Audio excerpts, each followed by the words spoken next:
Crisply ahead, it can be spun back in again by Stamkos. Trying to jostle in and taking it. Filppula got it to the back to Stralman, and the shot. Oh! What a direction! Guided it along, remarkably kept alive by Keith, and Keith turns with it now. Keith got it on Teravainen, score! Teravainen, and the game is tied! Lightning give it up for Menashot, score! A turnover and a tie-breaking goal! Brought back up by Hedman, 2 seconds and one last shot is wide, and the Blackhawks take game one! Welcome to Out of Bounds here on SportsTownChicago.com. I am Robert Tatka. Highlights there courtesy of NBC. That was Doc Emmerich on the call. Joining us right now here on the Out of Bounds interview is the pre- and post-game show host for the Tampa Bay Lightning, Mr. Matt Sammon. Matt, welcome back to Out of Bounds. Yeah, happy to be here as well, Rob. Thanks again for having me. All right, Matt. When we spoke back on Monday, we believed this series was going to be kind of high scoring. I don't think anyone would have expected a 2-1 game last night. No, it seemed high scoring at first. The Lightning scoring, I think it was 4:37 into the first period, and you're thinking, okay, this is the start of those 6, 7, 8 total goals in a game. But I think both sides showed that they can play a defensive game and can wait out turnovers and mistakes. And of course, I don't think that's going to play its way out throughout this series. Both teams, you look at their paths to the final, you had, some tight games. You had some where you had 8 or 9 goals scored between the two teams, or more than that, 11 and 12 in a couple of games. Mm-hmm. So, yeah, it was a little bit of a surprising start, but I still think that this is going to be a more wide-open series than people saw last night. At least that's certainly what I hope for. Well, that first goal you mentioned, that was Alex Killorn. Wow. I don't think I've ever seen a goal like that. Was just so impressive. That was like a no-look, just behind the back, just kind of just backhanded whack at it. And that was just something that should be like a top 10, number one on a top 10 for a long time. Oh, absolutely. Yeah, Killer's had some tremendous playoff games, and that one goal that he scored really kind of punctuated what his playoff run has been like. And, it's unfortunate the Lightning lost the game, despite such a, nifty little goal there from him.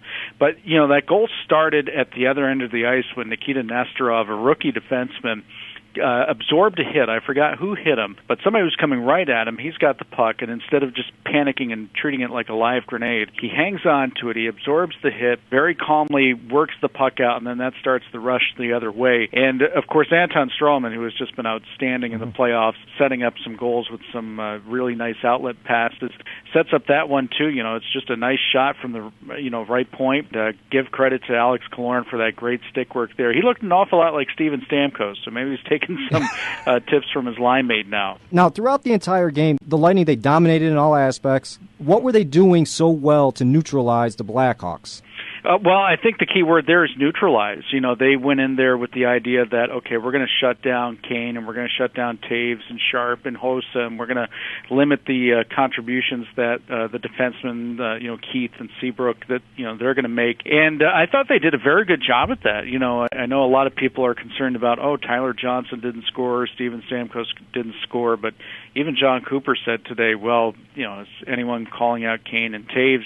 They didn't score. Exactly. So, I thought that the Lightning did a pretty good job of containing the Blackhawks, really limiting their looks, blocking a lot of shots, forcing the Blackhawks to miss a lot of shots on net.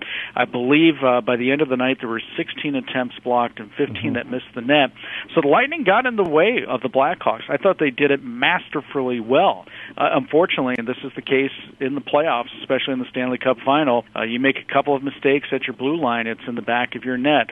And the fact that it happened just a minute and 58 seconds apart and late in the third period is really what's the letdown around here. I think the team realized they really let a golden opportunity to take a lead in the series go away in the final few minutes of the game. Now, you mentioned that there's a little bit of a letdown in that, like we were saying, that quick span. The Lightning, they were ready to be up 1-0 in the series. Now they're down 1-0. There's a lot of I wouldn't say experts, but individuals within the media believing that the series is already over. I don't agree with that because the Lightning, they're 1-3 now in Game 1, so that means that they've came back twice to win their series. Can this team recover and possibly win the Cup? Oh, absolutely. For one, that bizarre stat, they're 2-0 in previous series this year where they lose the first game. Mm-hmm. And both of those series went 7 games. Anyone who's writing off this team is smoking some quality stuff, and I'd like a little bit of it, please. Because, seriously, there's a reason why they series, because you're going to experience the ups and the downs and the highs and the lows of a series between these two teams. I'm not surprised one bit if the Lightning come back and beat the Blackhawks on Saturday. This is a team that is too prideful, has worked too hard to get to this point, and they know what they did. They're extremely upset that they let this one slip away last night. And we do need to credit the Blackhawks, too. There was a very good forecheck that forced those turnovers, and also Corey Crawford came up with a couple of timely saves late in the second period, one on the Ryan Callahan breakaway midway through the third. Mm-hmm. If he doesn't stop any of those shots there, I think we're talking about a completely different situation. But, I like doing what John Cooper has done. Had the Blackhawks given up 2 goals late in the third period last night, if the tables were turned a bit, would anybody be saying, oh, well, the Lightning's going to sweep this series or win it in 5? I don't think so. Common sense needs to prevail here, and I still see this as being a 6 or 7 game series between the two teams. This is Robert Tatka talking with Matt Sammon from the Lightning Radio Network here on SportsTownChicago.com, the Out of Bounds interview. We've been mentioning the Lightning. The Lightning showed no nerves last night in Game 1. They showed they're ready to play. Can this team pick up from the game plan that John Cooper and his staff devised and play this out for the entire series? Yeah, I certainly hope so. And I think, John Cooper made a great point, too, because there was a little concern that maybe the Lightning gave the Blackhawks a little too much respect. And I don't know if that was the situation. I think the Lightning fell back on some old bad habits where just because they're hanging in there with a 1-0 lead after 2 means they're simply going to win the game 1-0. And I think they saw firsthand against Chicago, that's not going to happen.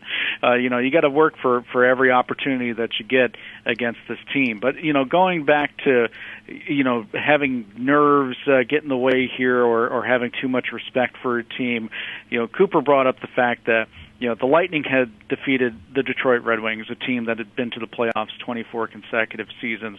They beat the best goaltender in Carey Price and the Montreal Canadiens, a team that won the division. They beat Henrik Lundqvist and the New York Rangers, your President's Trophy-winning team, and a lot of people thought might be representing the East in the Stanley Cup Final again. So nothing really phases this group. I don't really think that they're in awe of the opposition. And that's in all due respect to the Blackhawks. I just think that they're not going to be overwhelmed by who is out there. They're going to go out there, they're going to play their game, and I really don't think they're too wrapped up in the crest that's on the other sweater. Well, I was going to say that the guy who really showed that he wasn't worried about the guys coming at him was Ben Bishop. He played so good throughout the entire game, even those 2 goals that led up. You just can't look at him and say, well, those were Ben Bishop's fault for letting those goals in. He's shown in the playoffs he doesn't get rattled even after a loss. He always comes back even better than before. Is his play actually going to be able to carry over now throughout the rest of the games in the series? Yeah, we certainly hope so, and I think Ben's had some of the inconsistency problems that the team has had, although most of the time, like the team, he has risen to the occasion when challenged, and I think this team is certainly challenged after losing late in the game last night. But I thought Bishop, like you said, the 2 goals he allowed, he really had no chance on. You're probably not going to make those saves anyways. But also, I think, when Ben was making saves, he was cool, calm, and collected. He actually made, maybe not highlight reel saves, but you talk about timely saves, especially in the second period when the Blackhawks are really applying the pressure in the Lightning zone. I thought Bish was coming up big. And, I also thought, too, when he's handling the puck, when he's behind the net and handling the puck, as long as he's not doing it in a very scary way where you're leaving the cage totally open and he's in a vulnerable position, when Ben is handling the puck like that and kind of freewheeling behind the net, he's in the zone mentally. And I saw a lot of that last night, and it's really unfortunate that the team lost the game because you really wanted Ben to get the victory with the way that he was playing throughout the night. Now, I was going to say, Matt, how was the team after the game? Were they at all frustrated at the fact that they let one get away and they feel like it was just one game and they'll be back back ready for another game, or could you just see there was something on every player's face that maybe, it's a little scary now? I wouldn't say scary. In fact, I think last night they knew, we let this one get away. This morning, it was even more evident hearing some of the players say, as Brian Boyle said, that the team is pissed off when they woke up, as they should be. Let's be honest. Right. They blew this one. I wouldn't say they dominated the game, but knowing the situation, it's 1-0, third period. The Hawks are going to push a little bit. I didn't think they responded well to that and spent a little too much time in their zone. So they know what they did wrong. They know what they need to correct. We also know that this is a very resilient team, and that's why now that we've had almost 24 hours to kind of settle down and let the dust settle a little bit here, I feel pretty confident, and this doesn't guarantee a win, but I feel pretty confident for this team going into Game 2 because we've seen it time and time and time again in the playoffs. This team really does not like losing, and when the losing is self-inflicted, they really don't like it, and they typically come back with an outstanding performance in the next game. Matt, thank you again for all your insight for Tampa Bay Lightning hockey. I hope to have you on again Monday to discuss Game 2, the wrap-up from there. And again, you're just a fountain of information for all of us here at Tampa Bay Lightning. I am just spewing stuff everywhere. Thanks so much, Rob, for having me on again. I appreciate it. All right, thank you, Matt. Everyone, that's Matt Sammon. He is from the Lightning Radio Network. And if you ever want to reach out to Matt, he is on Twitter @SammonSays.